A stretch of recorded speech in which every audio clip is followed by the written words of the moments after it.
ஆர்ப்பரிப்போம் ஆர்ப்பரிப்போம் அலங்கம் இடியும் வரை ஆர்ப்பரிப்போம். எக்காலம் ஊதி எரிகோவை பிடிப்போம், ஆரவார துதியோடு கானானுக்குள் நுழைவோம்.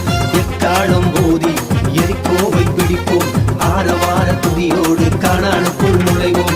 எழுப்புதலின் நேரமல்லோ, யோசுவாவின் காலமல்லோ, இது எழுப்புதலின் நேரமல்லோ, நம் யோசுவாவின் காலமல்லோ.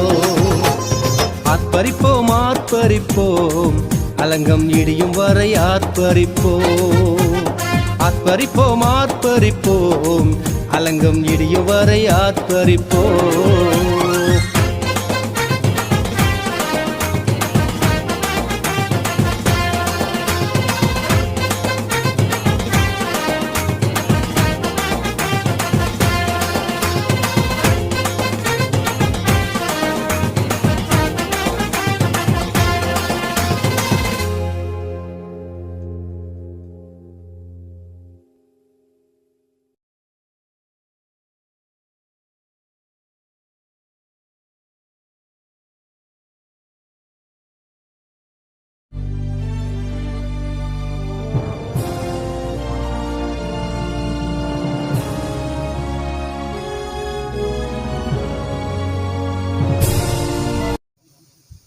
அதனாலதான் வேதம் சொல்கிறது, சோர்ந்து போகிறவனுக்கு ஒரு பலன் கொடுக்கிறார், சத்துவம் இல்லாதவனுக்கு சத்துவத்தை பெருக பண்ணுகிறார்.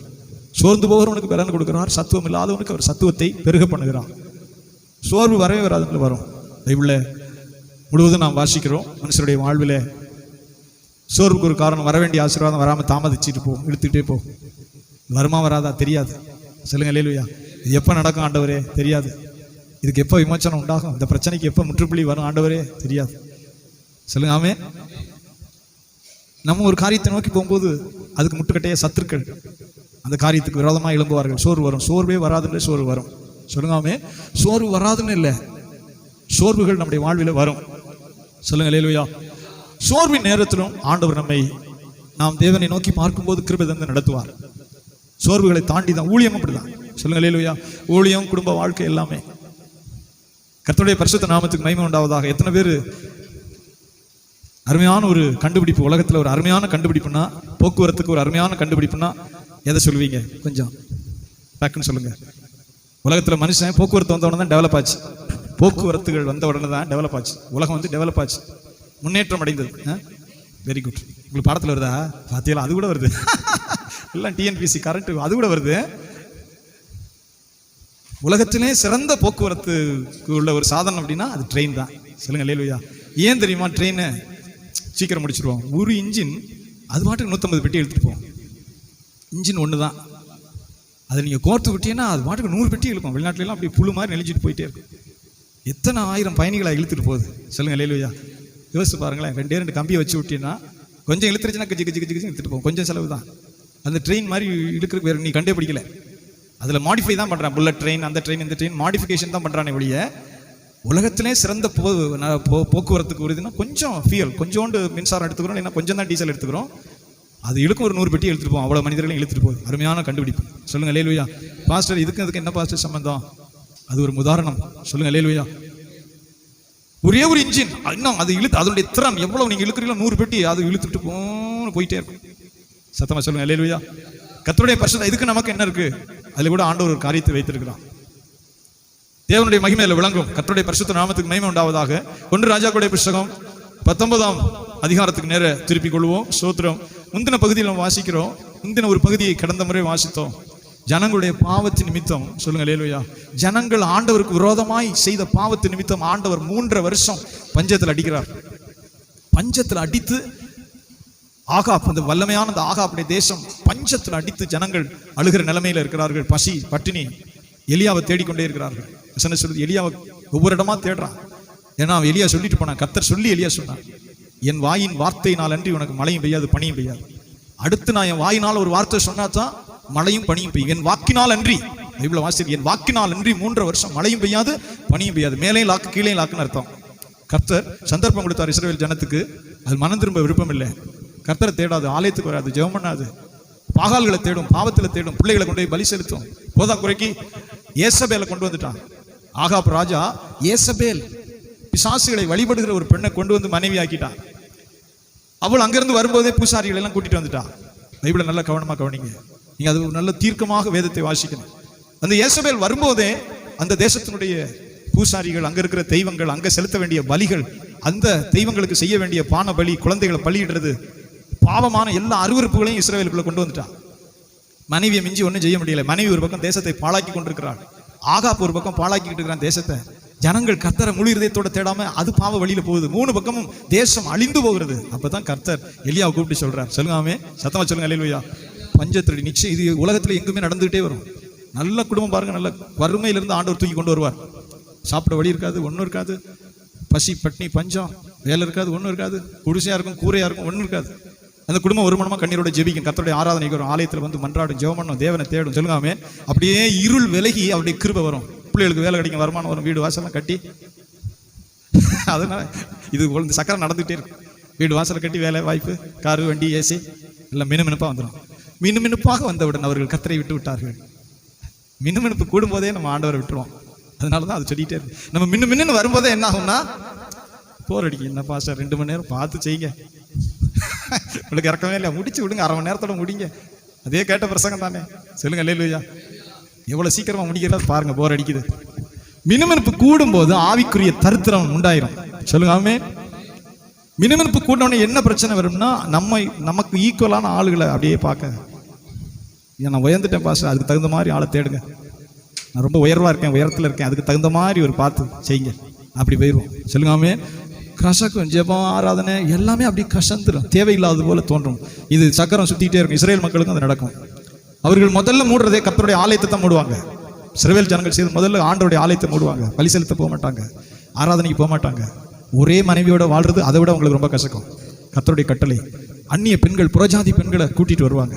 இதுதான் நடக்கும். அது வந்ததுக்கு பிறகு பிள்ளைகளை பலி செலுத்துவாங்க, தீக்கடக்க பண்ணுவார்கள், தேசத்தை பாழாக்குவார்கள். ஆட்டோமேட்டிக்கா கர்த்தருடைய கோபம் எழும்பும். சொல்லுங்க. இப்பொழுது அவர்களை தாழ்த்த ஆரம்பிப்பார். இதுதான் பைபிள்ல இருக்கிற தீர்க்க தரிசனம். இவங்களை கொடுத்து ஆசீர்வதிக்க முடியாது, இவனை கொடுத்து ஆசீர்வதிக்க முடியாது. இப்ப பசியினால் வருத்தி, சொல்லுங்க அல்லேலூயா. பசியினால் வருத்தி, சிறுமைப்படுத்தி, பசியினால் வருத்தி பைபிள் சொல்லுது, சிறுமைப்படுத்தி. சொல்லுங்க அல்லேலூயா. இந்த இடத்துக்கு கொண்டு வந்த பிறகு, ஆண்டவரே நான் பாவம் செஞ்சுட்டு உம்மை விட்டு விலகி போனேன், பொல்லாத வழியில போயிட்டேன், பரிசுத்த வழியை விட்டுட்டு நான் பொல்லாத வழிக்கு போயிட்டேன், எனக்கு மனமிறங்கும்னு வருவானா? அதுக்கு தான் அதை செய்றார். பசியினால் வருத்தி. சொல்லுங்க ஆமென். வழியிலே அவன் பலனை ஒடுக்கி, பசியினால் வருத்தி அவனை சிறுமப்படுத்தி. பைபிள் இப்படி சொல்லு, டக்குன்னு வாசிங்க பார்ப்போம். உன் தேவனாகிய கர்த்தர் உன்னை சிறுமைப்படுத்தும் படிக்கும் தம்முடைய கட்டளைகளை நீ கை கொள்ளுவாயோ கை கொள்ள மாட்டாயோ என்று அவர் உன்னை சோதித்து உன் இருதயத்தில் உள்ளதை நீ அறியும்படிக்கு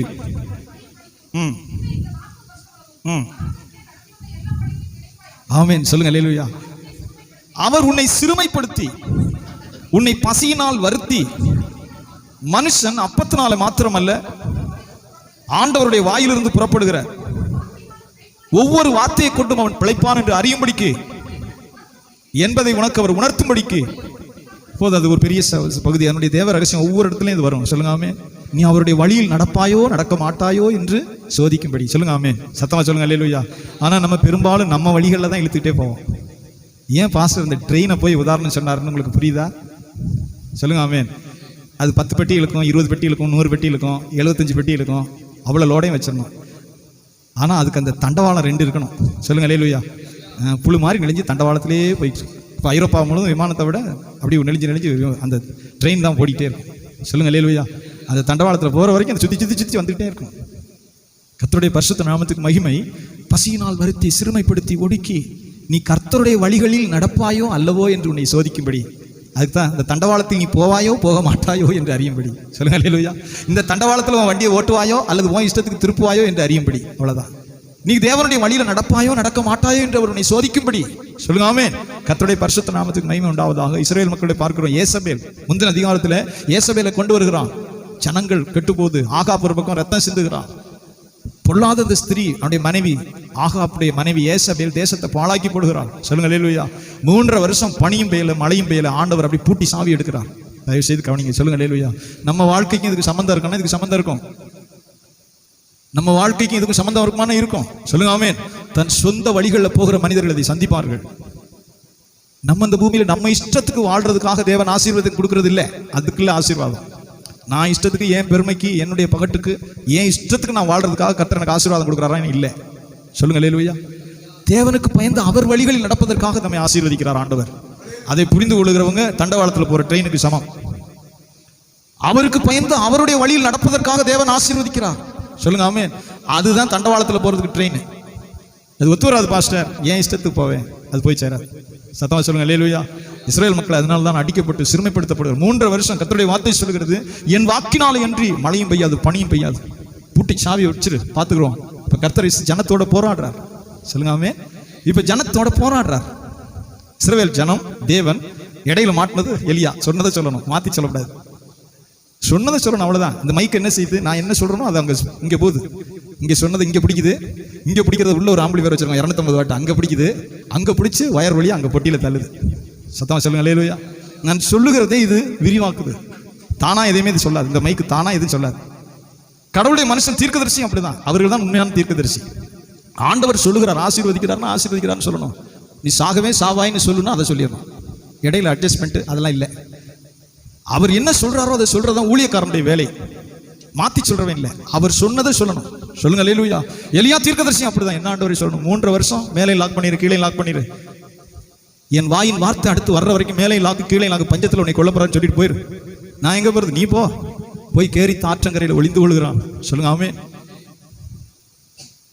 அப்பமும் இறைச்சியும் காகங்கள் கொண்டு வந்தன. வசனம் சொல்லுது, கேரித்துல தண்ணியை குடிச்சிட்டு அம்பாட்டு தூங்கிட்டு இருக்கிறான். எலியா எங்கன்னே கண்டே பிடிக்க முடியல. வேதம் சொல்லுகிறது, ஆகா ஆள் விட்டு தேடுறான். ஒவ்வொரு ராஜ்யத்துக்கும் ஆள் அனுப்புகிறான். அந்த ராஜாவை கூப்பிடுறான். எலியாங்கிற ஒரு தீர்க்கதரிசி. ஏன்னா பார்த்த உடனே தெரிஞ்சிடும். தோல் உடைய போட்டுட்டு, சும்மா ஒரு தோல் உடைய கட்டிட்டு ஒரு கம்பை கட்டிட்டு அவர் பாட்டு எங்க இருப்பானே தெரியாது. எலியாவை கண்ட்ரோல் பண்ண முடியாது. எங்க அந்த தேவ மனுஷன் தீர்க்கதரிசி இருப்பான்னு கண்டுபிடிக்க முடியாது. கர்த்தருடைய வேத வாக்கியம் சொல்கிறது, ஒவ்வொரு ராஜ்யத்துக்கும் ஆள் அனுப்பி, என் நாட்டில் உள்ள தீர்க்கதரிசி எங்கேயாவது உன் நாட்டில் இருக்கிறானா? இல்லை ஐயா, இந்த சத்தியம் பண்ண, இல்லைன்னா நான் படையெடுப்பேன். அவனால என் தேசம் அழியுது. எல்லா பக்கம் லாக் பண்ணிட்டான். மேலையும் பனியும் பெய்ய மாட்டேங்குது, மழையும் பெய்ய மாட்டேங்குது, எல்லாம் செத்து மடியுது. பஞ்சத்தில் எல்லாம் செத்து மடிஞ்சுக்கிட்டு இருக்கு. அவனை நான் பார்த்தியா பார்க்கல, நான் பார்க்கவே இல்லை. சத்தியம் பண்ண, அடுத்த ராஜ்யத்துக்கு அனுப்புறேன். பைபிள் அப்படி சொல்லுது. சொல்லுங்க அல்லேலூயா. எல்லா இடத்துக்கும் அனுப்பி சில நேரம் கர்த்தர் அப்படியே அமைதியா இருக்கிறார். இந்த வசனத்தில் வேதத்தில் வாசிக்கிறோம். இப்போ ஆண்டவர் சொல்லுப்பா, ஆண்டவர் மனமிறங்கி மழையை பெய்ய பண்ணுகிறார். அதே எலியாவை கொண்டு போய் கர்மேல் பர்வதத்தில் கடந்த முறை பார்த்த பாருங்க, முழங்கால முடக்கி கண்ணீரோடு கெஞ்சுகிறான். இப்போ அவன் பூட்டினதை அவன் திறக்கணும். சொல்லுங்க அல்லேலூயா. அப்போஸ்தலர்களுக்கு கூட ஆண்டவர் இதை சொன்னார், எவர்களுடைய பாவங்களை மன்னிப்பீர்களோ அது அவர்களுக்கு மன்னிக்கப்படும், எவர்களுடைய பாவங்களை நீங்கள் மன்னிக்காதிருப்பீர்களோ அது அவர்களுக்கு மன்னிக்கப்படாது இருக்கும். இயேசு சொல்லியிருந்தார். சொல்லுங்க ஆமென். நீங்கள் பூமியில கட்டுகிறது பரலோகத்தில் கட்டப்படும். பூமியில கட்டு அவிழ்ப்பது பரலோகத்தில் கட்ட அவிழ்க்கப்பட்டதா இருக்கும். இந்த ஆவிக்குரிய ரகசியங்களை புரியாதவங்க அதுக்கு அந்தந்த படிக்க போகணும். விசுவாசம் ஜெபம் 3வது படி தான் அது. நம்ம 1ஆம் கிளாஸ் தாண்டாதாலுக்கு அது வேலையாகாது. விசுவாசம் ஜெபம் 3வது இடத்துல வந்து இது இப்படி இருக்கட்டும் ஆண்டவரே, இவ்வளவு நாளைக்கு இது இருக்கட்டும். சில தேவ மனிதர்கள் அதை செய்வார்கள். இது சரிப்படுற வரைக்கும் இது இப்படி இருக்கட்டும் ஆண்டவரே. இந்த பாவம்னு உணர்ந்து இந்த ஆத்மா திரும்புற வரைக்கும் இது இப்படி இருக்கட்டும். அது அப்படி இருக்கும். Shall be done. ஆவிக்குரிய அதிகாரங்கள் அது இருக்கு. பூமியில நீ கட்டுகிறது பர்வதத்தில் கட்டப்பட்டிருக்கட்டும், கட்ட அவிழ்ப்பது கட்ட அவிழ்க்கப்படும். இது ஆண்டவர் சொன்னார்னு சொல்லியிருக்கிறார். சொல்லுங்க அல்லேலூயா. ஆவிக்குரிய அதிகாரங்கள் இப்போ எலியாம அதுதான். இப்போ அந்த மனுஷன் வந்து கர்மேல் பர்வதத்தில் பொட்டிட்டு கண்ணீரோட, தேசம் பூமி காஞ்சி கிடக்கிறது. இப்போ மன்றாடுகிறான் 7 முறை. உள்ளங்கை மேகம் எழும்பி அப்படி பூமி அப்படி நனைக்குது, பள்ளங்களை நிரப்புகிறது. நம்ம சில நேரங்களில் சத்தமா சொல்லுங்க ஆமென். நம்மளை ஆசீர்வதிக்கிறதுலாம் பெரிய விஷயம் கிடையாது. தயவு செய்து புரிந்து கொள்ளுங்க, உத்தமமா நடங்க. சொல்லுங்க அல்லேலூயா. அவரே நமக்கு பெரிய பிரச்சனையே இந்த ஆசீர்வாதம் தான். இவர் எப்படி இருக்காரு, நான் எப்படி இருக்கேன். அவர் எப்படி இருக்காரு, நான் எப்படி இருக்கேன். அவரை மாதிரி வந்த உடனே நம்ம ஓயப்படுறோம்னா இல்லை, அதை விட கொஞ்சம் இந்த பாருங்க, அவர் எப்படி இருக்காரு. சொல்லுங்க அல்லேலூயா. இதெல்லாம் நிற்காது. என்ன நிற்க போகுது? நம்ம ஒரு வீடு கட்டியிருப்போம், ஓரளவு மேட்டில் தான் வீடு கட்டுவோம். 10 வருஷம் கண்டு அவன் என்ன செய்யணும், 5 அடியில் கொண்டு வந்து கொட்டிடலாம். நம்ம அப்படி தானே கட்டணும். 2000 இடம் வாங்கும்போது 1.5 எல்லாம் தூக்கு 4 இருக்கு சகதிக்குள்ள. நான் நினைச்சேன், அப்பா ஆண்டவரே, பயலுக்கு அங்கேருந்து வந்து சின்ன பையன் குதிப்பாங்க. இது வந்து இங்கே இதுக்குள்ளே இருக்கிறது 11.25 அடி. இங்கேருந்து அது எவ்வளோ போயிடுச்சுன்னு பாருங்க. இப்போ ஒரு 8 அடி இருக்குமான்னு தெரியல. மணலை போட்டு 1.5 போட்டு பயலு வந்து குதிச்சானா இந்த உத்தரம் தொட முடியாது. கல்லி குதிப்பாங்க. ஓடி வந்து சின்ன பையல் ஓடி வந்து குதிப்பான். இந்த இதெல்லாம் இந்த தொடவே முடியாது, அவ்வளோ உயரமாக இருந்துச்சு. சொல்லுங்க ஆமென். இந்த இப்போ பாருங்க, அங்கேருந்து பார்த்தீங்கன்னா நம்ம பல்ல கேணிக்குள்ள உட்காந்துருக்கோம். இந்த ரோட்டில் இருந்து பார்த்தீங்கன்னா நம்ம கேணிக்குள்ள உட்காந்துருக்க மாதிரி இருக்கு. தூக்கிட்டான், அடுத்து அங்கிட்டு தூக்கிட்டே இருப்பான். சொல்லுங்க அல்லேலூயா. ஏன் அதை சொல்கிறேன்னா, இது தொடர்ந்து நடந்து கொண்டே இருக்கும். இது ஒரு இடத்துல நிற்காது, இது ஒரு ஸ்டேஜில் நின்று போகாது, அது தொடர்ந்து நடக்கும். சொல்லுங்க அல்லேலூயா. கர்த்தருடைய பரிசுத்த நாமத்துக்கு மகிமை. இப்ப எலியா கண்ணீரோடு மன்றாடும் போது சொல்லுங்க ஆமென், தேசம் நிரம்புகிறது, மழையினால் நிரம்புகிறது, பள்ளங்கள் எல்லாம் செழிப்பா நிரம்புகிறது. ஆண்டவர் மறுபடியும் மனம் இறங்குகிறார். ஏன் இது முக்கியமான பகுதினா, கர்த்தர் மறுபடியும் மனம் இறங்கி அந்த தேசத்தை செழிப்பாக்குகிறார். சொல்லுங்க அல்லேலூயா. ஆசீர்வதிக்கிறதுக்கு அவருக்கு கர்த்தருடைய கிருபை அது போதுமானது. நான் சொல்றேன், நீங்க வறுமையில் இருக்கலாம், நிறைய பிரச்சனைகள் இருக்கலாம். சொல்லுங்க அல்லேலூயா. எத்தனையோ விதமான பிரச்சனை, பல பல விதமான தனித்தனிப்பட்ட பிரச்சனைகள் இருக்கலாம். தனித்தனிப்பட்ட பிரச்சனைகள் அது ஆண்டவர் சுலபமா தாண்டிட்டு அடுத்தடுத்து கொண்டு போயிடுவார். சொல்லுங்க அல்லேலூயா. ஆனால் கர்த்தருடைய சமூகத்தில் நீங்கள் உத்தம வழியில திரும்புறதை தான் ஆண்டவர் எதிர்பார்த்து காத்திருக்கிறார். உத்தம வழியில நான் விவேகமாய் நடப்பேன், எப்பொழுது என் வீட்டுக்கு வருவீர். சொல்லுங்காமே, உத்தம வழியில நான் விவேகமாய் நடப்பேன், எப்பொழுது என் வீட்டுக்கு வருவீர். வாசிங்க பாப்போம். உத்தமமான வழியிலே விவேகமாய் நடப்பேன், எப்பொழுது என்னிடத்தில் வருவீர், என் வீட்டிலே. எத்தனை பேர் கவனிக்க சொல்லுங்க, சத்தமா சொல்லுங்காமே. உத்தமமான வழியில விவேகமாய் நடப்பேன், எப்பொழுது என்னிடத்தில் வருவீர் ஆண்டவரே. சொல்லுங்க அல்லேலூயா. ஆமென். மிக மிக முக்கியமானது, நம்முடைய வழிகளை தேவன் விரும்புகிறபடி நாம் சரிப்படுத்தும் போது ஆசீர்வாதம் தூரமானது அல்ல, ஆசீர்வாதம் தூரமானது கிடையாது. சொல்லுங்க அல்லேலூயா. வசனம் சொல்கிறது, தேசம் மழையினால் நிரம்பின பிறகு இனிமே தேசம் பாவத்துக்கு போகக்கூடாதுன்னு ஏசபேலுடைய தீர்க்கதரிசிகளை எலியா கொன்று போட்டான். மிக முக்கியமான ஒரு கதையெல்லாம் சொல்லிட்டு போகல. சில ஆட்களுக்கு பார்த்தீங்கன்னா பொல்லாத பழக்கம் இருக்கணும்னு நினைப்பாங்க. அதுவும் இருக்கட்டும் மாஸ்டர், அந்த பாவ வழி அது இருக்கட்டும், அது நான் செய்கிற ஃப்ராடு அது இருக்கட்டும், பொய் புரட்டது இருக்கட்டும், அநியாயமாக நான் செய்துட்டு தான் இருக்கேன், அநியாயமான ஒரு வருமானம் ஏதோ ஒன்று அது வரட்டும், அது ஒரு பக்கம் வந்துட்டு தான் இருக்கட்டும். சொல்லுங்க ஆமென். நம்ம பிள்ளை துஷ்ட பிள்ளையா இருக்கும், நீதி உள்ள பணத்தை அதை அழிக்கிறதா இருக்கும், அது ஒரு பாஸ்டர் விட்டு பிள்ளையா இருக்கலாம், விசுவாசி விட்டு பிள்ளையா இருக்கலாம், இல்லை அது இருக்கட்டும், இப்படியெல்லாம் கிடையாது. ஆண்டவர் இந்த பாவத்தை அட்ஜஸ்ட் பண்ணிட்டு போற வேலையை அவர் செய்யறதே இல்லை பைபிள்ல. Please listen. சொல்லுங்க ஆமென். பாவத்தை அப்படியே அட்ஜஸ்ட் பண்ணி தட்டி கொடுத்து அவர் அப்படியே பாலிசா போயிட்டு போற நினைச்சா you will lose your blessings. ஆசீர்வாதத்தை நீ முழுசும் இழந்து போயிடும். நம்முடைய புள்ள மனம் திரும்பல, புருஷன் மனம் திரும்பல, அல்லது மனைவி மனம் திரும்பல, அவருடைய பொல்லாத வழி. அவர் கோயிலுக்கெல்லாம் வருவாரு, ஞானசாலனா எடுத்திருப்பாரு, ஏசுன்னா அவருக்கு தெரியும், பைபிளும் கையில் வச்சிருப்பார், வெள்ளச்சட்டையும் அவர் போட்டிருப்பாரு. ஆனாலும் பொல்லாத வழியில் நிலைத்திருப்பார், பொல்லாத பாவ வழியில் அவர் தொடர்ந்து போவார். பொல்லாத பாவமான கிரியைகள் அவருடைய கூடவே இருக்கும். சொல்லுங்க அல்லேலூயா. மிக முக்கியமா அது இருக்கட்டும், அது ஆண்டவர் அருவருக்கிறார். பைபிள் சொல்லுது, இப்ப எலியா தீர்க்கதரிசி கண்ணீரோட 7 தடவை ஜெபம் பண்ணி மன்றாடி அழுது தேவனிடத்துல கூப்பிட்டு, ஆண்டவரே 1.5 வருஷம் ஜனம் செத்து பொழைக்குது கெஞ்சுகிறான், உள்ளங்கை மேகம் எழும்புது, அந்த தேசத்தை செழிப்பாக்கிட்டார், இனிமே கிருபை வருது, செழிப்பாக்கின பிறகு இனி தேசம் பாவம் செய்யக்கூடாதுன்னு ஏசபேல் மூலமா கொண்டு வரப்பட்ட அந்த பூசாரிகளை கொன்று போட்டான். எத்தனை தீர்க்கதரிசிகள். ஏதோ ஒரு கதை இன்னைக்கு எலியா கதை சொன்னார் பாஸ்டர். சொல்லுங்க அல்லேலூயா. ஆண்டவர் அடுக்கடுக்கா அந்த மகிமை வச்சு படிக்கட்டு போல வச்சிருக்காரு. நீங்க கீழே இருந்து இறங்கினாலும் மேல இருந்து இறங்கினாலும் அந்த படிக்கட்டு அப்படி இருக்கு. சொல்லுங்க அல்லேலூயா. இப்ப எலியா தீர்க்கதரிசி நீங்க யோசிப்பா, எங்க வீட்டுக்குள்ள உங்க வீட்டுக்குள்ளேயும் தான் சொல்றேன், ஓட்டை போட்டுக்கிட்டு எலி வந்துருது. நாங்கள் ஜன்னலை அடைச்சே தான் வச்சிருக்கோம். கொசுவலை நிம்மதியாக தூங்க முடியுதா? அங்கங்கே குறைஞ்சு அப்புறம் கொஞ்சம் தகரம் அடிச்சான்னு வைங்களேன். ஏன் இது பாஸ்டர் சொல்றாருன்னா, எலியா இந்த 480 தீர்க்கதரிசினால ஏற்கனவே இவங்க செய்த அநியாயத்தினால பொல்லாத வழிகள்னால இஸ்ரவேல் ஜனங்கள் பாவம் செய்து தேவனுடைய தண்டனையை சுமந்துச்சு. ஆகவே இந்த 480 பேரையும் கொன்ற பாகாலுடைய தீர்க்கதரிசி, இவங்க பாகாலுடைய தீர்க்கதரிசின்னு சொன்னா இவர்கள் விபச்சார வேசித்தனங்களை தேசத்துல பழுகி பெருக பண்ணுவார்கள். சத்தியத்தை புரிந்து கொள்ளும். விபச்சார வேசித்தனங்கள், ஒழுங்கில்லாத பாலியல் கிரியைகள், பூரா தோப்பு விக்கிரங்கள் நடக்கும். பிள்ளைகளை பலி செலுத்துவாங்க, பிள்ளைகளை அந்த வக்கல்ல சுத்தி குளக்கட்டை செய்வாங்க, அது மாதிரி மண்ணை மூடி பலியிடுவாங்க பாகாலுக்கு. இலச்சையான புணர்ச்சிக்காரன் வசனம் சொல்லுகிறது. அப்ப குடும்பங்கள் அழிந்து போகும். தேவனை விட்டுட்டு ஆண்கள் பெண்கள் விபச்சாரத்தில் பழக ஆரம்பிச்சிருவாங்க. பாகாலுடைய வழிபாடுங்கிறது அதுதான் மிக முக்கியமா. பாகாலுடைய வழிபாடு குடும்பங்களை பரிசுத்தத்தை குலைச்சு, தேவனிடத்துல விசுவாசத்தை குலைச்சு, பரிசுத்த வழிகள் எல்லாம் கெடுத்து இந்த பாகாலுடைய தீர்க்கதரிசிகள் இஸ்ரவேல் மக்கள் அப்படி பாவ வழியில கொண்டு போயிட்டே இருப்பாங்க. கர்த்தருடைய ஆலயம் இருட்டாயிரும். சொல்லுங்க ஆமென். பாவி ஆயிட்டான்னா அப்புறம் இயேசு நல்ல ஒரு பாடுவா. பாவத்தை விரும்பி போயிட்டான்னா அப்புறம் இயேசு பரிசுத்தரெல்லாம் உனக்கு வராது, வர முடியாது. பாவத்துல போனது, சாக்கடைக்குள்ள போனதுக்கு பிறகு இயேசு பரிசுத்தர் உனக்கு வராது, கர்த்தர் பரிசுத்தர் வராது. பாவம் உனக்கு தேனா இன்னைக்கு போயிடுவான். தண்டனை, ஆண்டவருடைய தண்டனை தேசத்தின் மேல் வரும். ஆகவேதான் இப்ப இந்த எலியா தீர்க்கதரிசி மழை வந்ததோட, சொல்லுங்க ஆமென், பாகாலுடைய தீர்க்கதரிசி இப்படி ஏன் பாஸ்டர் எலியை சொன்னாருன்னு பிடிக்குதா?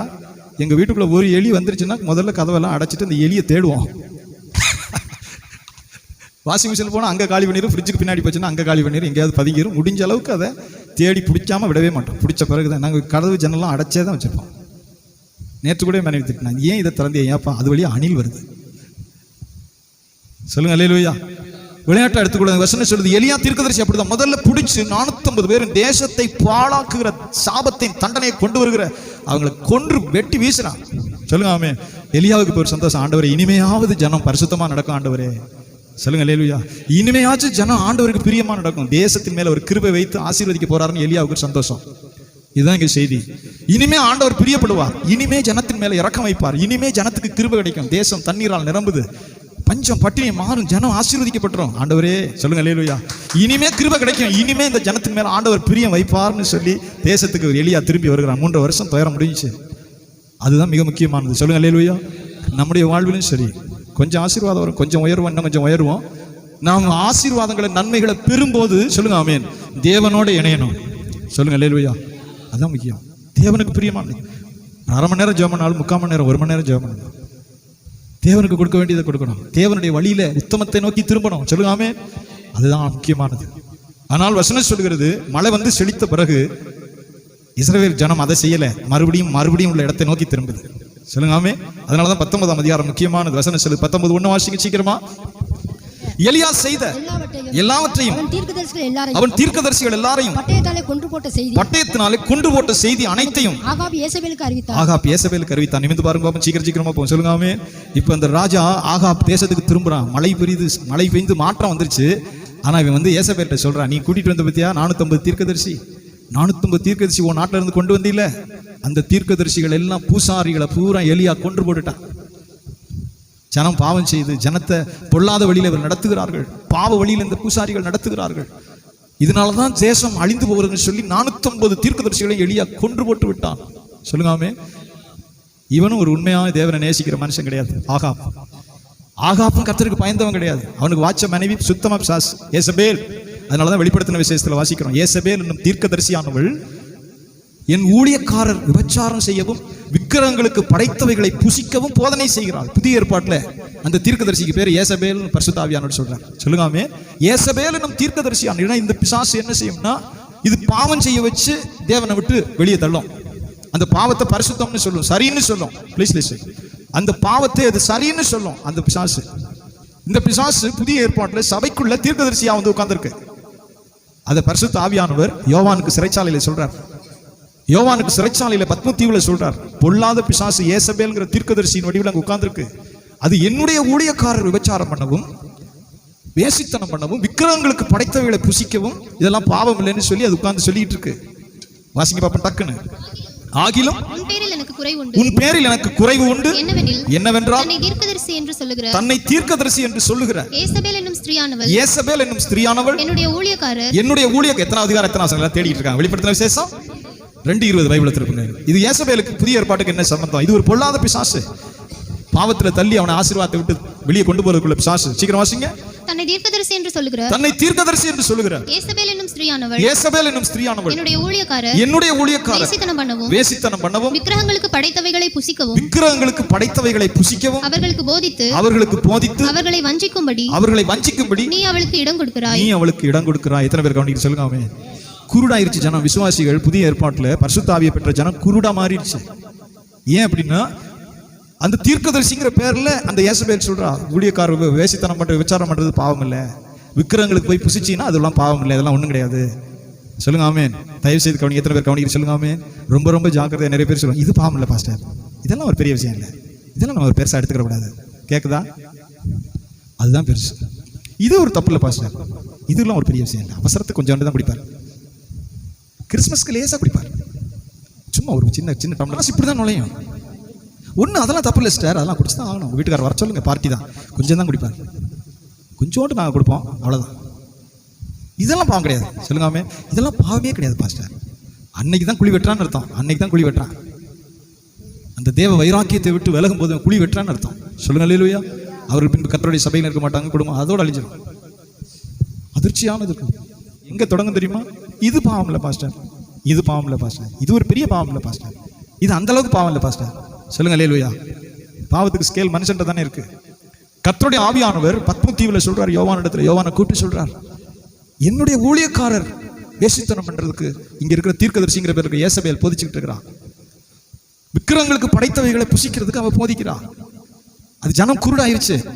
கோயில் குரு அது சத்தியமே அதுக்கு தெரியல. அது எல்லாம் சரிதான்னு சொல்லி அதுவும் ஓடிக்கிட்டு இருக்கு. உன் பேரில் எனக்கு குறை உண்டு. பரிசுத்த ஆவியானவர் யோவானிடத்தில் சொல்றார், கர்த்தராகிய இயேசு கிறிஸ்து யோவானிடத்தில் சொல்றார், இதை நீ சபைக்கு சொல்லு, இல்லைன்னா நான் அதை தண்டித்து இல்லாமல் போக பண்ணுவேன். சீக்கிரம் வசனத்தை மறுபடியும் வாசிங்க. ஆகிலும் உன் பேரில் எனக்கு குறை உண்டு, உன் பேரில் எனக்கு குறை உண்டு, என்னவெனில் தன்னை தீர்க்கதரிசி என்று சொல்லுகிறார், தன்னை தீர்க்கதரிசி என்று சொல்லுகிறார் யேசபேல் என்னும் ஸ்திரீயானவள், யேசபேல் என்னும் ஸ்திரீயானவள் என்னுடைய ஊழியக்காரர் வேசித்தனம் பண்ணவும், என்னுடைய ஊழியக்காரர் வேசித்தனம் பண்ணவும், விக்கிரகங்களுக்கு படைத்தவைகளை புசிக்கவும், அவர்களுக்கு போதித்து அவர்களை வஞ்சிக்கும்படி நீ அவளுக்கு இடம் கொடுக்கிறாய். நீ அவளுக்கு இடம் கொடுக்கிறாய். அவள் மனம் திரும்பும்படியாய் அவளுக்கு தவணை கொடுத்தேன். அவளுக்கு நான் தவணை கொடுத்தேன். தன் வேசி மார்க்கத்தை விட்டு மனம் திரும்ப அவளுக்கு விருப்பம் இல்லை. இதோ நான் அவளை கட்டில் கிடையாக்கி அவளுடனே விபச்சாரம் செய்தவர்கள் தங்களுடைய கிரைகளை விட்டு மனம் திரும்பாவிட்டால் அவர்களையும் மிகுந்த உபத்திரவத்திலே தள்ளி அவளுடைய பிள்ளைகளையும் கொல்லுவேன். ஆமென். சொல்லுங்க அல்லேலூயா. நிமிர்ந்து பார்க்கறீங்களா? சொல்லுங்க அல்லேலூயா. நான் கண்ணால பார்த்திருக்கிறேன். ஒருத்தர் ரெண்டு பேர்ல நிறைய பேரை தன் மனைவிக்கு விரோதமா, புருஷனுக்கு விரோதமா உத்தமத்தை விட்டு விலகி விபச்சாரக்காரர்கள் சபையில, பாஸ்டர்களும் சரி விசுவாசிகளும் சரி. கொஞ்ச நாள் வண்டி நல்லபடியா ஓடும், கொஞ்ச நாள் மினுமினு ஓடும். சொல்லுங்க ஆமென். அப்புறம் ஒரு காரியம் நடக்கும். தேவன் தொட பர்வதம் புகையும், பெரிய பர்வதம் புகைஞ்சு போயிடும். அவருடைய சரீரங்களில் வரக்கூடிய வியாதிகளில் அவர்கள் அடையாளமாக இருந்து மரிப்பார்கள். சரீரங்களில் உண்டாகிற வியாதிகளில் அவர்கள் அடையாளமாக இருந்து மரித்து போவார். அடையாளம் எத்தனையோ பேர் கொஞ்ச நாள் மேன்மை பாராட்டிட்டு, அதெல்லாம் ஒன்றும் இல்லை. தேவனுடைய சரீரமாகி அந்த பரிசுத்த ஆலயத்தை தீட்டுப்படுத்துவர்கள் மேலே சொல்லுங்க ஆமென், அந்த தண்டனை உண்டாகும். ஒருவன் தேவனுடைய ஆலயத்தை கெடுத்தால் தேவன் அவனை கெடுப்பார், ஆசீர்வதிப்பார்னு சொல்லப்படல. தேவனுடைய ஆலயமாகி இந்த சரீரத்தை துணிஞ்சு கெடு, அந்த ஆலயமாகி அந்த சரீரத்தை கெடுக்கிற ஒரு நேரம் ஆண்டவருக்கு உண்டாகும். தவணை கொடுக்கிறார். பொல்லாப்பு விட்டு திரும்ப இல்லை, பொல்லாப்பு திரும்ப மாட்டான், திரும்பவே முடியாதுன்னு உக்கிரமா அதுல உறுதியாயிடுவான். இப்ப அவனுடைய சரீரம் தீமைக்கு ஒப்படைக்கப்படும். சொல்லுங்காமே. பரிசுத்த பவுல் சொல்றார், அவனை சாசுக்கு ஒப்பு கொடுத்தேன், சாசுக்கு அவனை ஒப்படைத்தேன்னு பவுல் சொல்றார். சத்தமா சொல்லுங்க அல்லேலூயா.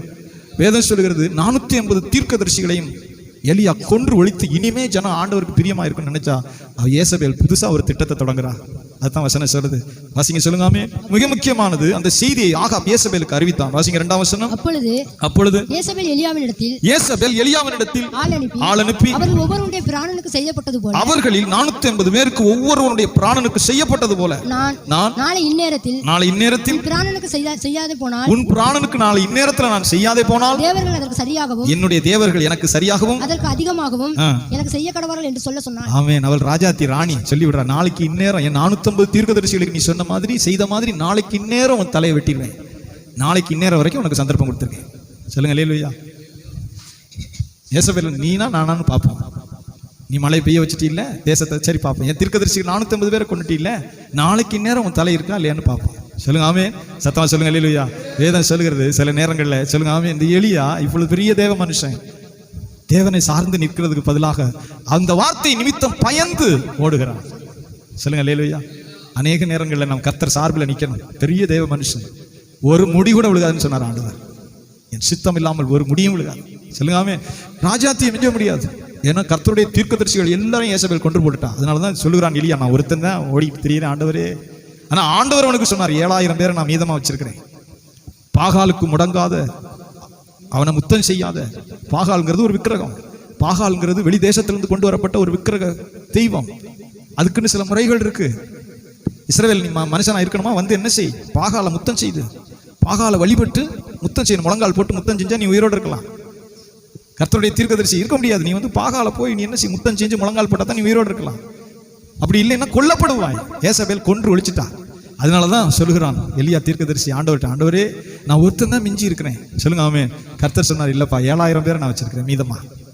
பெரிய தீர்க்கதரிசி எலியாவுக்கு மறைச்சு ஒரு ஒன்றும் செஞ்சதில்லை. ஆனால் சொல்றாரு 7000 பேரை நான் மீதமாக வைத்திருக்கிறேன். எங்கே வச்சிருக்காருன்னு இன்னைக்கு வரைக்கும் தெரியாது. இஸ்ரவேல் தேசத்துக்குள்ளதான் இருந்திருக்கிறான். 7000 பேரை ஆண்டவருக்கு திட்டம் நான் மீதியா வச்சிருக்கிறேன், அவனுக்கு சொல்லப்படலை. சத்தமா சொல்லுங்க அல்லேலூயா. ஒரு பிரச்சனைகளை சந்திக்கும் போது கர்த்தருடைய மனுஷனை விசுவாசி சொல்றேன், எல்லாருக்கும் சொல்கிறேன், உறுதியா இருங்க. சத்தமாக சொல்லுங்க, அவன் என்ன பெருசாக உங்களுக்கு பிரச்சனை வருது? கொஞ்சம் வீட்டுக்கு வரமாட்டேன்னு சொல்ல போகிறான். நல்லது கெட்டதுக்கு வரமாட்டேன், வராத. செத்து போனால் வரமாட்டேன், மாலை கொண்டுட்டு வரமாட்டேன். வாசல் உங்களுக்குலாம் வந்துச்சு, இதை விட அருமையாக வந்திருக்கேன். அன்னைக்கு நான் ரட்சிக்கப்படும் போது 17 வயசுக்கு ரொம்ப வைராக்கியமாக இன்றும் அப்படி ஆண்டவரே அந்த வைராக்கியத்தை விட்டு குறையில. சொந்தக்காரங்கெல்லாம் அவ்வளோ மச்சு, எங்கடா அடக்கம் பண்ணுவியே, எப்படா கல்யாணம் பண்ணுவியே, என்னடா பண்ணுவியே சொல்லுங்காமே, ரொம்ப ஸ்ட்ராங். அன்றைக்கும் அது கத்தரை பற்றின இருதயம் பின்ப போகவே இல்லை. என்னுடைய பாட்டி செத்தப்போ ஒரே மாச்சி செத்துட்டாங்க, சொந்தக்காரன் பூரா எங்கே அடக்கம் பண்ணுவான்னு பார்ப்போம். ஒரு பிரச்சனை இல்லை, மண்ணிலே அடக்கம் பண்ணுவோம். எங்கே அடக்கம் பண்ணுவோம்? இல்லை, அதெல்லாம் நமக்கு ரொம்ப பெருசாக இருக்கும். அப்படியே ஆண்டவரே நீ எப்படி அடக்கம் பண்ணுவாங்களோ, ஏன் வீட்டிலே வச்சுக்க போகிற? எங்களுக்கு அவங்க காரைக்குடியில் பார்த்தீங்கன்னா இப்படி ஒரு நீண்ட முள்ளு கம்பி, இங்கிட்டு ஆர்சி கல்ற, இங்கிட்டு யார் வேணாலும் புதைக்கிற கல்ற, இங்கிட்டு முள்ளு கம்பி பிரிக்குது இந்த மண்ணை, இந்த பக்கம் ஆர்சிக்காரன் வச்சிருக்கேன் கல்ற சிலுவெல்லாம் வச்சு, இங்கிட்டு சாதா கல்ற எவனோ வச்சுக்கிறேன். நான் சொன்னேன் இங்கிட்டு வச்சுக்கிறேன், ஏன் இந்த முள்ளு கம்பிக்கு உள்ள வச்சா பரவாயில்ல போறியா? இந்த முள்ளு கம்பி இங்கிட்டு போச்சா பரவாயில்ல போறேன் பாவி சொல்லுங்க. ஆமே வந்தாலும் அப்படி முள்ளு கம்பி இங்கிட்டு வைக்கிறேன், நீ இங்கே வைக்கல, எங்கேயோ ஒரு இடம். ஒரு பிரச்சனை இல்லை, உங்களை அடக்கமே பண்ண விடலைன்னா நகராட்சிக்காரன் வந்துடுவான், பெரிய பிரச்சனையா இருக்கு. அடுத்த ஒரு பிரச்சனை, கல்யாணத்துக்கு வரமாட்டான். கல்யாணத்துக்கு என்ன செய்ய மாட்டோம்? ஏன்னா வரும்போது ஒருத்தர் 5 பவுன் கொண்டு வந்துட்டு வர்றாரு பாவம், கல்யாணத்துக்கு வரும்போதே 5 பவுன் கொண்டு வர்றாரு போட்டு, என்னன்னே தெரியல சொல்லுங்க. ஆமே எங்களுக்கு அந்த நாட்கள் அதுதான். சிரிச்சுக்கிட்டா பொண்ணு நீங்கள் வர வேண்டாம், சிரமப்பட்டு நீங்கள் வந்து என்ன செய்ய போறிய, சிரமப்பட்டு வந்து நீங்கள் என்ன செய்ய போறீன்னு கேட்குறேன். அப்படி ஒன்றும் வர வேண்டாம். என்னுடைய தகப்பனார் இருந்து சொன்னேன்னா, ஒரு நாள் எங்கள் குடும்பத்தில் ஒரு ஆள் தான் வச்சுக்கிட்டோம், 9 பேர் எங்கள் தகப்பனாரோட. பத்திரிக்கை அடித்து அன்போடு போங்க, சொந்தக்கார்ட்ட கொடுங்க, என் மகனுக்கு கல்யாணம்னு கொடுங்க, வர்றாருன்னா வரட்டும், வர வேணாம்னா வர வேண்டாம், நம்ம செய்ய வேண்டிய செய்யும் கொடுங்க, வர்றதுன்னா வரட்டும், இல்லைன்னா இத்தனைக்கும் எங்கள் கல்யாணம் சைவம் தான் போட்டோம், ஒன்றுமே இல்லையே. சைவ குளமங்கலத்தில் வாங்கி கொண்டு போய் ஆடி மாதம் கல்யாணத்தை வச்சு கசாமுசான்னு ஒரு கூட்டும் சாம்பாரையும் போட்டு முடித்தோம். வர்றாலும் வாங்க, நான் கடனை வாங்கி நான் எங்கே போய் கடன் கட்டுறது? ஆடெல்லாம் அடிச்சு மாடெல்லாம் அடிச்சு கடனை நான் கட்டுறதுக்கு என்ன செய்யுது? குளமங்கலம் காய்கறி சீப்பாக இருந்துச்சு, பிரதர் அன்னைக்கு பஸ்ஸில் ஓடிக்கிட்டு இருந்தனால வண்டியில் மேலே ஏற்றணும், மூட்டை மூட்டையாக கொண்டு போய் ஞானானந்தா ஹாலு.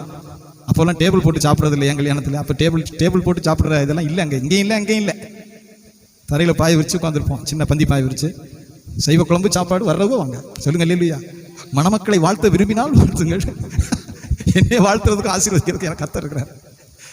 எதுக்கு இதை சொன்ன? அப்படியே மனுஷருக்கு பயப்படுறது, அப்படியே கைகாலம் அவர் வரமாட்டேன்ட்டார் பாஸ்டர் சொல்லுங்காமே. அது மாதிரி தான் சிலர் அப்படியே கல்லறைக்கு பயந்துக்கிட்டு சபைக்கு வராதாலாம் இருந்துச்சு. நான் போகிறதே கிடையாது, கல்லறைக்கு பயந்துக்கிட்டு சபைக்கு வராது. நீ வீட்டுக்கு வந்து தசமம் வாங்கிட்டு போயிருங்க பாஸ்டர், தசமம் காணிக்க வாங்கிட்டு ஒரு ஜெபம் பண்ணிட்டு போங்க. எங்களுக்கு கல்ற பிரச்சனை, நாங்கள் வரலவும் கல்றையோட போயிரு, நீ செத்து போனாலும் நான் வரதில்லை. எத்தனை பேர் அப்படி இறந்துருக்கேன்? நான் போகவே மாட்டேன். சபை வேணாங்கிற ஆளுக்கு திரும்பி பார்க்க மாட்டேன். சபை வேணாம், திருவிருந்து ஆராதனை வேண்டாம், சபையில் திரும்பியே பார்க்க மாட்டோம். பணம் வேணும், எதுவுமே வேணாம். நான் பரலோகத்தில் கணக்கு வைக்கணும். நான் சீட்டுக்காரன் கிடையாது, கை இடுக்கில் வந்து மணி அடிச்சு சீட்டு. கர்த்தருடைய மனுஷன், நீ கர்த்தர் கூப்பிட்டார், நான் கணக்கு வைக்கணும். கடவுளுடைய மனுஷன் கணக்கு பிடிக்கிறேன் சொல்லுங்க. அல்லேலூயா. ஏன் அதை சொல்லுகிறேன்னா, எலியா இப்பொழுது பயந்து ஓடுகிறான். பயப்பட வேண்டாம், ஆனாலும் தேவன் உன்னை கைவிடவில்லை சொல்லுங்க. அல்லேலூயா. முக்கியமான சம்பவம் வசனம் சொல்லுது, தேவத்தில் வாசிக்கிறோம். இப்பொழுது எலியா போய் சூரச்செடியில படுத்து சாவை விரும்பி, பெரிய தேவ மனுஷன், இதான் உன்னுடைய சோர்வு. சூரச்செடிக்குள்ள படுத்துக்கிட்டு அவன் சொல்றான், ஆண்டவரே நீ என் தாய் தகப்பனை விட நல்லவன் கிடையாது, என்னை எடுத்துக்கிறங்கன்னு ஜெபம் பண்றான் சொல்லுங்க. ஆமே. என் தாய் தகப்பனை விட நான் நல்ல மனுஷன் கிடையாது, என்னை எடுத்துக்கொள்ளுங்க தாவே. இது உண்மையான ஜெபம்னா கிடையாது. இவனுக்கு உள் நோக்கம் இருக்கு, அவளுடைய கையில சாக விரும்பல ஆண்டவரே, அவளுடைய கையில சாக விரும்பல, நான் இங்கேயே செத்து போறேன், என்னை எடுத்துக்கொள்ளும் சொல்லுங்க. அல்லேலூயா. கர்த்தருடைய வேத வாக்கியம் சொல்கிறது, ஒரு தடவை இல்லை 2 தடவை அவனுக்கு போஜனம் கொடுக்கிறார் ஆண்டவர். ஏதை எழுதி வச்சிருக்கிறார்? தேவன் அழைத்த மனிதன் அவரை கைவிடுகிறதே இல்லை. தேவன் அழைத்த மனிதன் கணத்துக்குரியவன். நான் அடிக்கடி நினைப்பேன், அரசாங்கம் கூப்பிட்ட ஒரு ஆளை வந்து பென்ஷன் கொடுக்காம விடுதா? அரசாங்கம் கூப்பிட்ட ஒரு மனுஷனை பென்ஷன் கொடுக்காம எங்கே விடுது? மக்கள் மேல வரியை போட்டு கொளுத்துது, பென்ஷனை நிறுத்துது. யோசித்து பாருங்களேன்.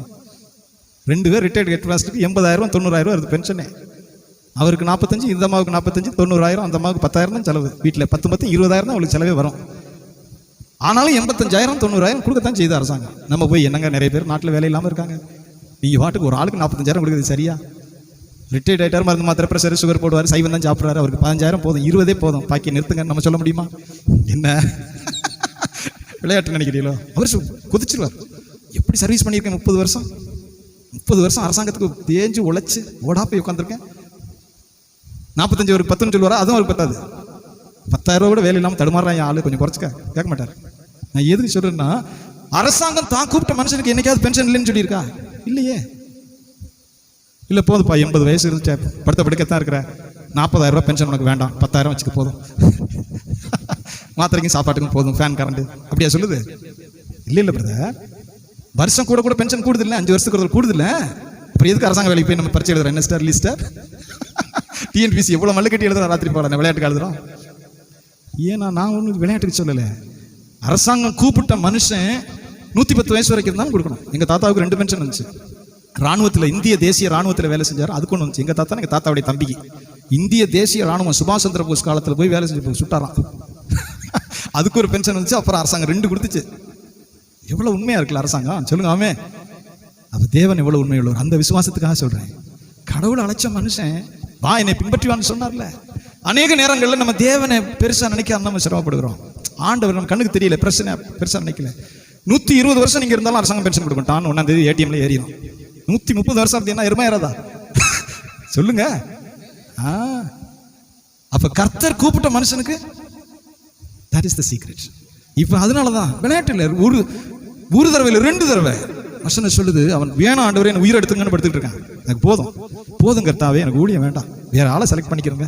எங்க அப்பா அம்மா விட நான் நல்ல மனுஷன் கிடையாது, எனக்கு போதும் ஆண்டவரே. சொல்லுங்க அல்லேலூயா. நான் அடிக்கடி அந்த வேத பகுதியில் நிற்கிறது உண்டு. அடிக்கடி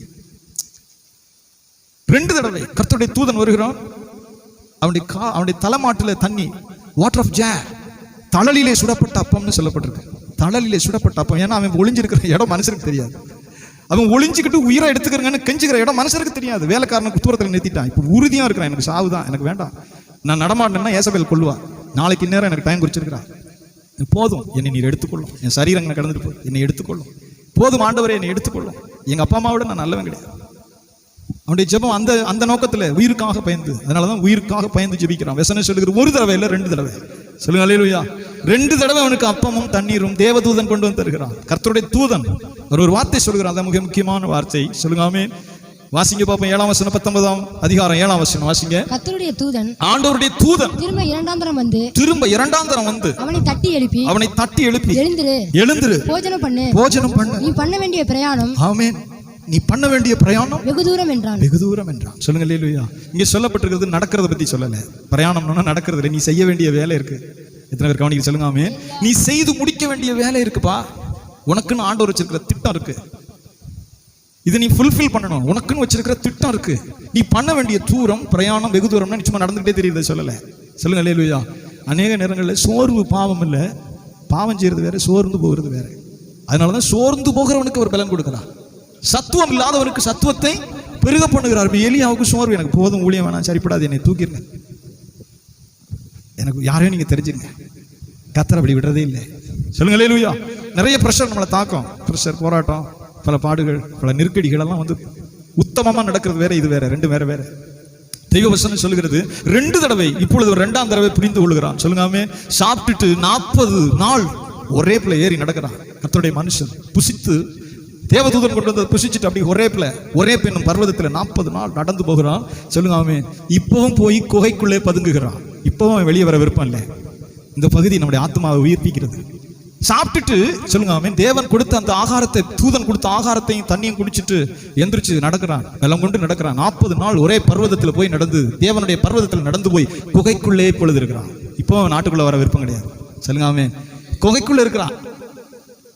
இப்போ ஆண்டவர் 2ஆம் தடவை அவனை வெளியே கொண்டு வரதுக்கு கர்த்தர் மகிமையை செய்கிறார். அடுத்த திட்டத்தை கொடுக்கிறார். வாசிங்க பாப்பாது. 9ஆம் வசனம் வாசிங்க. அங்கே அவன் ஒரு கெபிக்குள் போய் தங்கினான். இதோ கர்த்தருடைய வார்த்தை அவனுக்கு உண்டாகி அவர் எலியாவே இங்கே உனக்கு என்ன காரியம் என்றான். நிமிர்ந்து பார்க்கிறீங்களா? சொல்லுங்க அல்லேலூயா. இங்கே உனக்கு என்ன காரியம் இருக்கு? கர்த்தர் அந்த குகைக்குள்ள போய் உட்கார சொல்லல. Please listen. இன்னைக்கு சில நேரங்களில் நம்ம இஷ்டத்துக்கு நம்ம அந்த வேலையை பார்ப்போம். ஆனாலும் ஆண்டவர் உயிர்ப்பிக்கிறவர். சொல்லுங்க அல்லேலூயா. இப்போ அந்த ஸ்திரீக்கு பயந்தது நிமித்தம் சூரச்செடியில போய் படுத்திருந்தான். இப்போ கர்த்தருடைய தூதன் எழுப்பிட்டார். போ, சாப்பிட்டுட்டு போ, இன்னும் உனக்கு திட்டம் இருக்கு, நடந்து போ. சொல்லுங்க. இப்போ 2ஆம் தடவை 40 நாள் நடந்து போய் குகைக்குள்ள, கெபிக்குள்ள, மனுஷருக்கு தெரியாத கெபிக்குள்ள போய் அப்படி உட்கார்ந்துருக்கிறான். பெரிய தீர்க்கதரிசி எலியா. சொல்லுங்க அல்லேலூயா. இப்போ ஆண்டவர் நேரடியாக கேட்கிறார், இங்கே உனக்கு என்ன காரியம்? இங்கே உனக்கு, சத்தமா சொல்லுங்க, இங்கே உனக்கு இப்ப எலியா பதில் சொல்லுகிறான். அதற்கு வாசிங்க பாப்போம். அதற்கு எலியா, சேனைகளின் தேவனாகிய கர்த்தருக்காக, சேனைகளின் தேவனாகிய கர்த்தருக்காக வெகு பக்தி வைராக்கியமாய் இருந்தேன். வெகு பக்தி வைராக்கியமாய் இருந்தேன். இஸ்ரவேல் புத்திரர் உமது உடன்படிக்கையை தள்ளிவிட்டார்கள். உம்முடைய உடன்படிக்கையை தள்ளிவிட்டார்கள். உம்முடைய பலிபீடங்களை இடித்து, உம்முடைய பலிபீடங்களை இடித்து, உம்முடைய தீர்க்கதரிசிகளை பட்டயத்தினால் கொன்று போட்டார்கள். உம்முடைய தீர்க்கதரிசிகளை பட்டயத்தினால் கொன்று போட்டார்கள். நான் ஒருவன் மாத்திரம் மீதியாய் இருக்கிறேன். என் பிராணனையும் வாங்க தேடுகிறார்கள் என்றார். என் பிராணனையும் வாங்க தேடுகிறார்கள் என்றார். சொல்லுங்க ஆமென். ஒரு மகிமையுள்ள பகுதி. நீங்க இங்க என்ன பண்ணிட்டு இருக்கிறேன்னு கர்த்தர் கேட்கிறார். இங்க நீ என்ன பண்ணிட்டு இருக்கிற? இங்க உனக்கு என்ன காரியம் இருக்கு? கெபிக்குள்ள நீ என்ன பண்ற? சொல்லுங்க அல்லேலூயா. இவன் இந்த காரியத்தை சொல்லும்போது அப்பொழுதுதான் ஆண்டவர், சொல்லுங்க ஆமென், இது எதை குறிக்குதுன்னா தன்னை மறுபடியும் தன்னை யார் என்று எலியா கருத்து கொள்ள அவனுக்கு வெளிப்படுத்துறார். தன்னை யார் என்று சொல்லி எலியா புரிந்து கொள்ளும்படி ஆண்டவர் வெளிப்படுத்துகிறார். அதுதான் வேதம் சொல்கிறது. 11ஆம் வசனம் வாசிங்க. அப்பொழுது கர்த்தர், நீ வெளியே வந்து கர்த்தருக்கு முன்பாக பர்வதத்தில் நில் என்றார். அப்பொழுது இதோ கர்த்தர் கடந்து போனார்.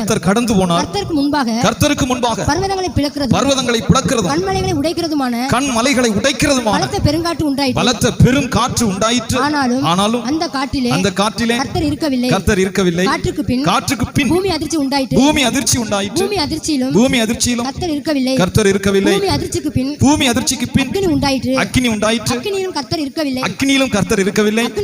அக்கினிக்கு பின் அமர்ந்த மெல்லிய சத்தம் உண்டாயிற்று. அதை எலியா கேட்டபோது தன் சால்வையினால் தன் முகத்தை மூடிக்கொண்டு வெளியே வந்து கெபியின் வாசலில் நின்றான். அப்பொழுது இதோ எலியாவே, இங்கே உனக்கு என்ன காரியம் என்கிற சத்தம் அவனுக்கு உண்டாயிற்று. எத்தனை பேர் இதை புரிந்து கொள்றீங்க? சொல்லுங்க ஆமென். ஆண்டவரோட முதவே வெளியே வந்து நில்லுனார். உள்ளதான் இருக்கிறான். முகத்தை மூடிக்கொண்டு அந்த பயங்கரத்தை பார்க்க முடியாது. முகத்தை மூடிட்டு சால்வையை வச்சு மூடிட்டு இன்னும் கெபிக்குள்ளதான் இருக்கிறான். அதனாலதான் வசனம் சொல்லுது, கர்த்தர் கடந்து போனார். ஆண்டவர் தன்னை அவனுக்கு யார் என்று காட்ட விரும்புகிறான். நீ யாருடைய ஊழியக்காரன்? அதை தெரிஞ்சுக்க. யாருடைய ஊழியக்காரன்? ஏன் மனுஷனுக்கு பயப்பட? அதை தெரிஞ்சுக்கணும். வெளியே வர சொல்லி அவர் கடந்து போனார். பூமி எதிர்ச்சி, பெரும் காற்று, அக்கினி, பெரும் சத்தம் எல்லாம் கிராஸ் பண்ணது. ஆனால் கர்த்தர் இருக்கவில்லை. 2ஆம் தடவை ஆண்டோடைய மெல்லிய சத்தம் அமைதியா கேட்கிறார். நீ இங்க என்ன பண்ணிட்டு இருக்கிற? சொல்லுங்க. அர்த்தம் என்ன? மனுஷனுக்கு பயந்துகிட்டு நீங்க என்ன பண்ற? அந்த ஏசபேல் ராஜாத்திக்கு பயந்துட்டு இங்க உனக்கு என்ன காரியம் இருக்கு? என்ன நீங்க பண்ணிட்டு இருக்கிற? உனக்கு இங்க என்ன காரியம் இருக்கு? எத்தனை பேர் கவனிக்க? சொல்லுங்க. ஆண்டோடைய பிள்ளைகள் சொல்லுகிறேன். சிலர் பயந்துகிட்டு பின்வாங்கி போய் அதை இதையும் செய்வாங்க. அதெல்லாம் தேவனுக்கு பிரியமில்லை. பின்வாங்கி போய் பயந்து கொண்டு அதை இதையும் செய்து கொண்டு அதுல ஆண்டவருடைய உதவியை நாடுவார்கள். அது கர்த்தருடைய சித்தம் கிடையாது. சொல்லுங்க. இவங்க தேவனுக்காக நடக்க மாட்டாங்க. தேவனுக்கு பிரியமானதை செய்ய மாட்டாங்க. கர்த்தருக்கு பிரியமானதை காத்திருந்து ஆண்டவரே உங்களுடைய சித்தம் நடக்கிறேன் செய்ய மாட்டாங்க. தாங்கள் போகிற வழிக்கு ஆண்டவரை போட்டு இழுக்கிறது. கர்த்தருடைய வேதம் சொல்லுது, இப்ப தேவன் நின்று மெல்லிய சத்தம், அக்கினி உண்டாகுது, பெரும் காற்று, பூமி அதிர்ச்சி எல்லாம் கிராஸ் பண்ணுது. இப்பொழுது வெளியா வந்து கேட்டு நிற்கிறான். முகத்தை திருப்பிட்டு கேட்கிறார், இங்க உனக்கு என்ன காரியம்? 2ஆம் தடவை அதே பதில சொல்லுகிறான். வாசிங்க, சீக்கிரமா முடிச்சிருவோம். அதற்கு அவன் சேனைகளின் கர்த்தருக்காக வெகு பக்தி வைராக்கியமாய் இருந்தேன். இஸ்ரவேல் புத்திரர் உம்முடைய உடன்படிக்கையை தள்ளிவிட்டார்கள். உம்முடைய பலிபீடங்களை இடித்து, உம்முடைய தீர்க்கதரிசிகளை பட்டயத்தை கொண்டு கொன்று போட்டார்கள். நான் ஒருவன் மாத்திரம் மீதியாய் இருக்கிறேன். என் பிராணனையும் வாங்க தேடுகிறாள் என்றான். சொல்லுங்க ஆமென். 15ஆம் வசனத்தில் கவனித்தேன். ஆண்டவர் அடுத்த திட்டத்தை கொடுக்கிறார். தயவு செய்து கவனி. சொல்லுங்க அல்லேலூயா. நீ என்ன செய்ய? இவன் உறுதியோடு இருந்ததுனால இவனுடைய ஊழியம் முடிவுக்கு வருது. கர்த்தருடைய வார்த்தை சொல்லுகிறது, நீ போ சீரியாவுக்கு ஆகசே அவனை ராஜாவா, ஆசகே அவனை ராஜாவாக்கி, படைத்தலைவன் கொடூரமானவன். இஸ்ரவேல் ஜனங்களை கொன்று ஒழிக்கிறதுக்காக அவன் அபிஷேகம். இங்க இஸ்ரவேலுக்கு எகுங்கிற ஒருத்தன் அவன் அபிஷேகம் பண்ணி அவன் பாகால் தீர்க்கதரிசிகளையும் ஆகாப் வீட்டாரையும் கருவறுத்துருவான். உன் ஸ்தானத்துல எலிசா தீர்க்கதரிசி அபிஷேகம் பண்ணு. சத்தமா சொல்லுங்க. வசனம் சொல்கிறது. அருமையான இந்த பகுதி. நமக்கு நேரம் முடியுது. நான் கூட யோசிச்சு பார்த்தேன், ஆண்டவரே, எலியாவுக்கு பிறகு தேவன் தெரிந்தெடுத்த மனுஷன் எலிசா. சொல்லுங்க அல்லேலூயா. கவனித்து பார்த்தீங்கன்னா அந்த எலிசாவுடைய வாழ்வில் ரொம்ப வித்தியாசமான குணங்கள் காணப்படும்.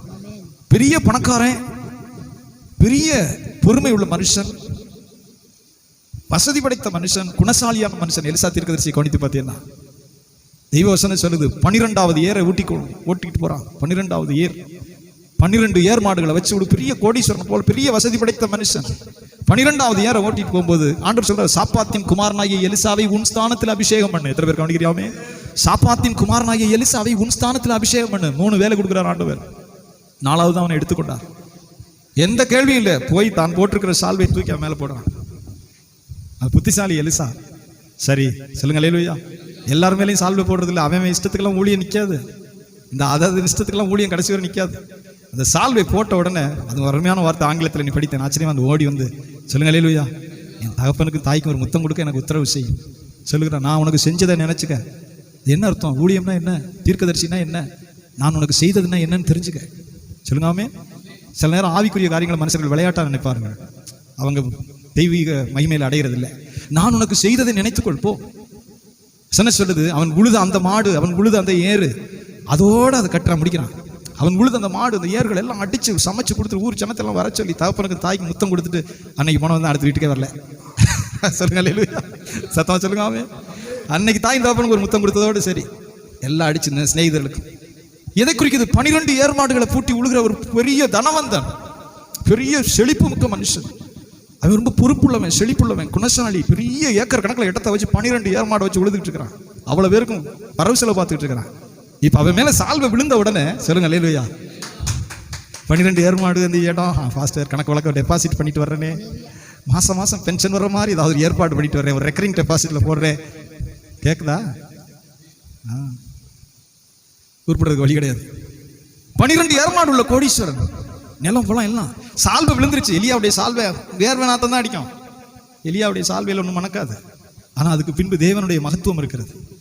சால்வை மேலே சொல்லுங்க அல்லேலூயா. இப்போ அவனுடைய முடிவு அப்படியே திரும்புறான். போய் அடிச்சு பத்த வச்சு எல்லாம் சமைச்சு போட்டுட்டு தாப்பன தாய் ஒரு முத்தம் கொடுத்து திரும்புறான். அப்படியோட இதே தான் புதிய ஏற்பாட்டிலையும் எல்லாத்தையும் விட்டு என் பின்னாடி வா. தகப்பனை விட்டுட்டு படகை விட்டுட்டு பின்னாடி போனார்கள், திரும்பல. சொல்லுங்க ஆமே. கர்த்தருடைய பிள்ளைகளுக்கு சொன்ன 2 பக்கம் ஆடிக்கிட்டு இருக்காதீங்க, தயவு செய்து சொல்லுகிறேன். சொந்தக்காரன் வந்து காதை குத்தனமே பாஸ்டர், காலில் ஏதாவது போட்டான் கையில் போடுவேன், அவனையும் விட முடியல, காதில் போட்டு கையில் போட்டு நம்மளை இழுத்துருவான். கர்த்தருடைய கூப்பிட்டா உத்தமமா பின்பற்று. சொல்லுங்காமே. இங்கிட்ட அங்கிட்ட நெளிஞ்சுக்கிட்டு போய் சேராத. எலிசா உறுதியோட முத்தம் கொடுத்து போயிட்டே இருந்தான். சொல்லுங்க அல்லேலூயா. பெரிய தேவனுடைய மனுஷன். எலிசாவுடைய வாழ்வை படித்து பாருங்க. பெரிய தேவனுடைய மனுஷன், இஸ்ரவேலுக்கு தகப்பன், இஸ்ரவேல் ஜனத்தை காக்கிற குதிரை வீரன். சொல்லுங்க அல்லேலூயா. கர்த்தர் 3 பொறுப்பை எலியாவுக்கு கொடுக்குறார். சரி உனக்கு வேணாம்ல, ரைட், ஓகே. சூரச்செடியில் உன்னை கொள்றது என் விருப்பம் இல்லை. என்னுடைய தீர்க்கதரிசி எப்படி கொண்டு போகணும்னு எனக்கு தெரியும். எனக்கு ஊழியம் செய்து என் தீர்க்கதரிசியை நான் எப்படி கொண்டு போகணும்னு எனக்கு தெரியும். நீ உன் பிளான் சொல்லாத, உனக்கு சொன்னதை மட்டும் செய். ஆசகேல் அவனை அங்க அபிஷேகம் பண்ணி விடு. இங்கே எகு கொடூரமானவன், இங்கே இஸ்ரவேல கருவறுக்க தேவை, பாவிகளை புறம் கொள்றதுக்கு எகு தேவை, அவனை அபிஷேகம் பண்ணி விடு. உன் ஸ்தானத்தில் எலிசாவை அபிஷேகம் பண்ணி விடு. சொல்லுங்க அல்லேலூயா. அவ்வளவுதான். எத்தனை பேர் கவனிக்கிறீங்க? சொல்லுங்க அல்லேலூயா. நாம் அநேக சத்தியங்களை இதில் கற்றுக்கொள்கிறோம். தேவன் அதை வழிநடத்த வல்லவராக இருக்கிறார். ஆண்டவருடைய சமூகத்தில் எழுப்பி நிற்போமா? நன்றி ஆண்டவரும். கர்த்தர் தன்னுடைய ஜனத்தின் மேலும் தம்முடைய ஊழியக்காரன் மேலும் அவர் திட்டமுள்ளவராக இருக்கிறார். ஸ்தோத்திரம். ஆண்டவர் தன்னுடைய ஜனத்தின் மேலும் தம்முடைய ஊழியக்காரன் மேலும் தம்முடைய திட்டங்களை உள்ளவராக இருக்கிறார். எல்லாரும் எழுப்பி நிற்போமா? நன்றி. அவங்களுடைய பரிசுத்த ஆவியானவரே, ஸ்தோத்திரம் ஆண்டவரே. கர்த்தருக்கு ஒரு திட்டம் உண்டு. ஹல்லேலூயா. கர்த்தருக்கு ஒரு திட்டம் உண்டு. நன்றி ஆண்டவரே. பிள்ளைய கர்த்தருக்கு ஒரு திட்டம் உண்டு. கர்த்தருக்கு ஒரு திட்டம் உண்டு. சத்தியம் நம்மளை உயிர்ப்பிக்கும். கரங்களை உயர்த்துவோம். நன்றி ஆண்டவரே. ஆமென். அவர் தம்முடைய கிருபையோடு நடத்துவார். அவருக்கு ஒரு திட்டம் உண்டு. கரங்களை உயர்த்துங்க. நன்றி ஆண்டவர். சோர்ந்து போகாதே. ஹல்லேலூயா. ஸ்தோத்திரம். ஏதோ ஒரு காரியத்தை காத்து பயந்து அதுக்கு தகுந்த மாதிரி ஒரு முடிவெடுத்து ஸ்தோத்திரம் அப்படி செய்யாதீங்க. பரிசுத்த ஆவியானவர் அவருக்கு ஒரு திட்டம் உண்டு. கரங்களை உயர்த்துவோம். நன்றி ஆண்டவரே. ஸ்தோத்திரம் ஆண்டவரே. ஸ்தோத்திரம் ஆண்டவரே. ஸ்தோத்திரம் ஆண்டவரே. ஸ்தோத்திரம் ஆண்டவரே. ஸ்தோத்திரம் ஆண்டவரே. ஸ்தோத்திரம் ஆண்டவரே. ஓ, பிரச்சனைக்கு பயந்து ஒரு சூழ்நிலைக்கு தகுந்த மாதிரியான ஒரு காரியத்தை எடுக்காதீங்க. கர்த்தர் ஒரு திட்டம் வைத்திருக்கிறார். நன்றி தகப்பனே. நன்றி ஆண்டவரே. நன்றி ஆண்டவரே.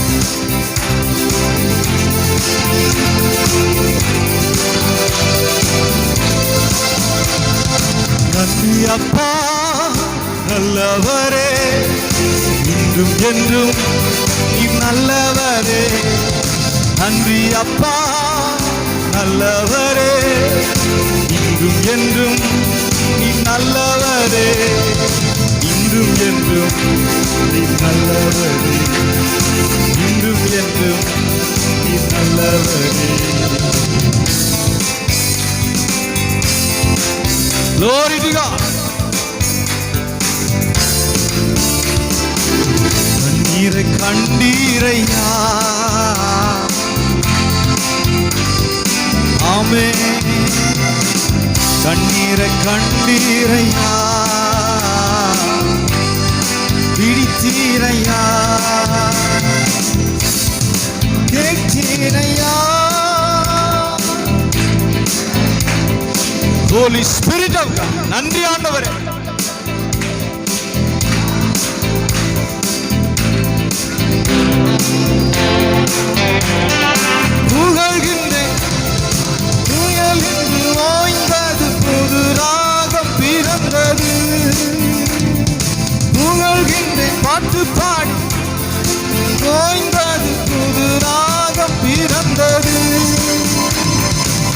நன்றி அப்பா நல்லவரே, இன்றும் என்றும் நீ நல்லவரே. நன்றி அப்பா நல்லவரே, இன்றும் என்றும் நீ நல்லவரே, இன்றும் என்றும் நல்லவரே, இன்றும் என்றும் நீ நல்லவரே. உறுதியாய் பற்றி கொண்டேன் ஆண்டவரே, உறுதியாய் உம்மை பற்றி கொண்டேன். உள்ள சொல்லட்டும், உறுதியாய் பற்றி கொண்டே உம்மையே நம்பியுள்ளே, உறுதியாய் பற்றி கொண்டே உம்மையே நம்பியுள்ளே. பூரண சமாதானமே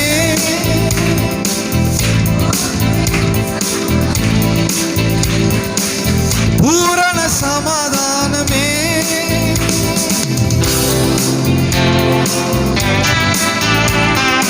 புகழ்கின்றேன்,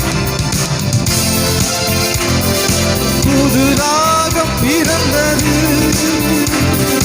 புகழ்கின்றேன்,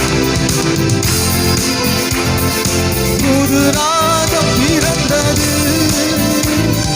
நன்றி அப்பா நல்லவரே, இன்றும் என்றும் நீ நல்லவரே. நன்றி அப்பா. Glory to God. Shakara diandarava, leaturiandarava kasi glory. நல்லவரே, இன்றும் என்றும் நல்லவரே, இன்றும் என்றும் நல்லவரே, இன்றும் என்றும் நல்லவரே. Hallelujah.